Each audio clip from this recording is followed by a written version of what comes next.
माह रमज़ान मुबारक के 3 हिस्से भी बताया था कि रमज़ान मुबारक के 3 हिस्से हैं। पहला हिस्सा रहमतों का है, दूसरा हिस्सा मग़फ़िरत का है, तीसरा हिस्सा दोज़ख से छुटकारे का है। देखिए रमज़ान में 1 रमज़ान से लेकर 10 रमज़ान तक, 11 से लेकर 20 रमज़ान तक और 21 रमज़ान से लेकर 29 रमज़ान या 30 रमज़ान तक, इसको 3 अशरा, पहला अशरा, दूसरा अशरा, तीसरा अशरा, इन 3 अशरों में महीने के 30 दिनों में पहला 10,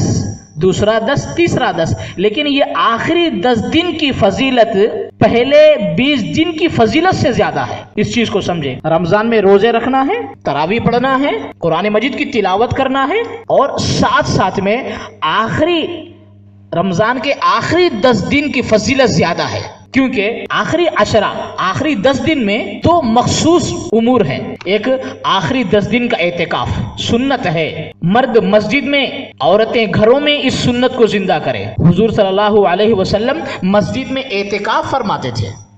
आखिरी 10 दिन मस्जिद में एतिकाफ फरमाते थे और अज़वाज मुताहरात अपने घरों में एतिकाफ में बैठ जाती थी। इस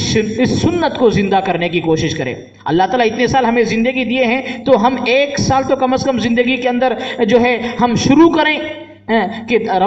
रमज़ानुल मुबारक के आखिरी 10 दिन में हम एतिकाफ में बैठ जाएं। इसका फायदा क्या है? जो बंदा रमज़ानुल मुबारक के आखिरी 10 दिन में एतिकाफ में बैठता है तो एतिकाफ में बैठने की वजह से वो बंदा अपने तमाम गुनाहों से पाक और साफ हो जाता है, क्योंकि अल्लाह का मेहमान बन जाता है। वो अल्लाह के घर में आकर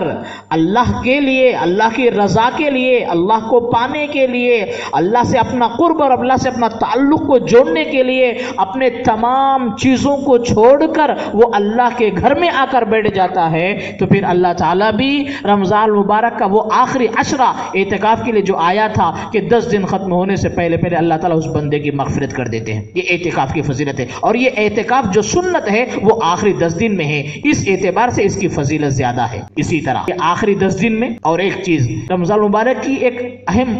खुसूसियत है, ये आखिरी 10 दिन में शब कदर की तलाश का हुक्म है और लैलतुल कद्र की बड़ी फजीलत है। हज़रत आयशा रज़ियल्लाहु ताला अन्हा की हदीस है, हुज़ूर सल्लल्लाहु अलैहि वसल्लम ने फरमाया शब कदर को तलाश करो रमजान की आखिरी 10 रातों में से ताक रातों में। अल्लाह के नबी क्या फरमा रहे हैं? शब कदर को तलाश करना है रमजान की आखिरी 10 रातों में से ताक रातों में, यानी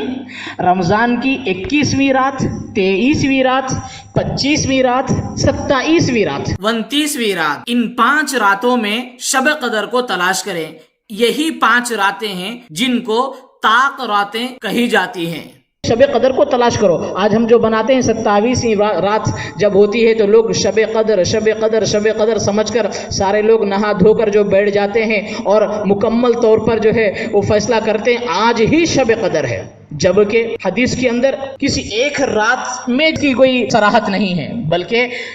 हदीसों के अंदर हुक्म यह है कि शब कदर को तलाश करो आखिरी अशरे में, आखिरी अशरे में। और अल्लाह के नबी तो फरमा दिए कि आखिरी 10 दिन के ताक रातों में तो शब कदर आती है। तो ऐसे वक्त में 21वीं रात, 23वीं रात,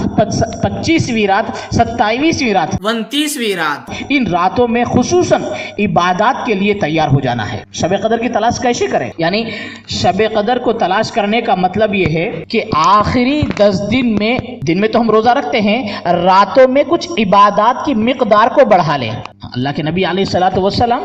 आखिरी 10 दिन में इबादत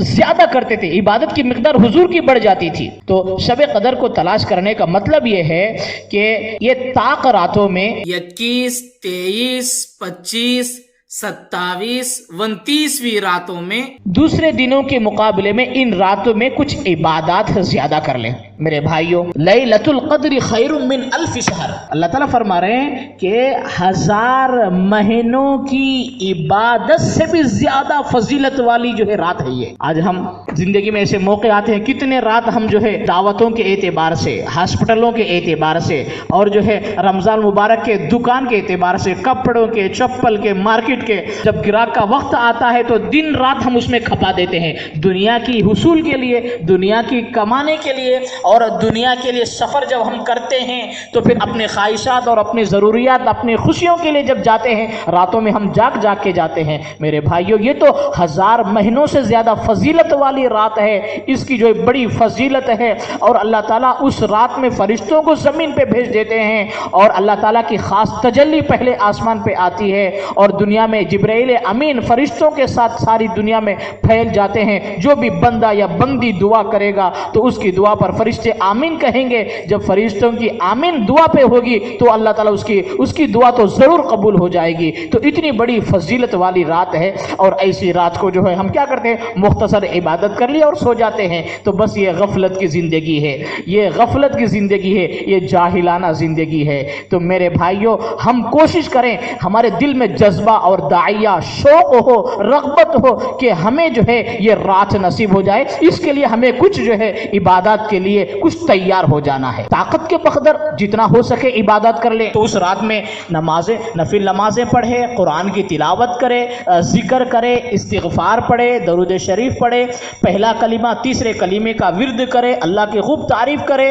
اور اپنے گناہوں سے اللہ سے معافی مانگے ساری امت کے لیے اللہ تعالیٰ سے معافی مانگے جب یہ طاقت کے بقدر جتنا ہو سکا یہ اعمال کریں گے اگر اللہ اس رات میں شب قدر لیلۃ القدر رہی تو پھر اللہ تعالیٰ ضرور اس کے فضائل اللہ تعالیٰ عطا کریں گے تو لیلۃ القدر کی تلاش کا مطلب ہے کہ اس رات میں قرآن کی تلاوت عبادتیں ہمیں کرنا ہے اللہ کے سامنے توبہ استغفار کرنا ہے اور دعائیں مانگنا ہے اسی طرح خاص طور پر لیلۃ القدر میں ایک دعا ہے اللہم انک عفو کریم تحب العفو فاعف عنی یا کریم اللہم انک عفو کریم تحب العفو فاعف عنی یا کریم اللہ کے نبی علیہ السلام عائشہ صدیقہ رضی اللہ تعالی عنہا کو ایک خاص دعا بتائے ہیں کہ اس رات میں لیلۃ القدر طاق راتوں میں اس دعا کی کثرت کرے زیادہ سے زیادہ پڑھتے رہیں کہ اس کی وجہ سے جو ہے بندے کے گناہ معاف ہوتے ہیں اور اس رات کی فضیلت جو ہے انسان کو نصیب ہوتی ہے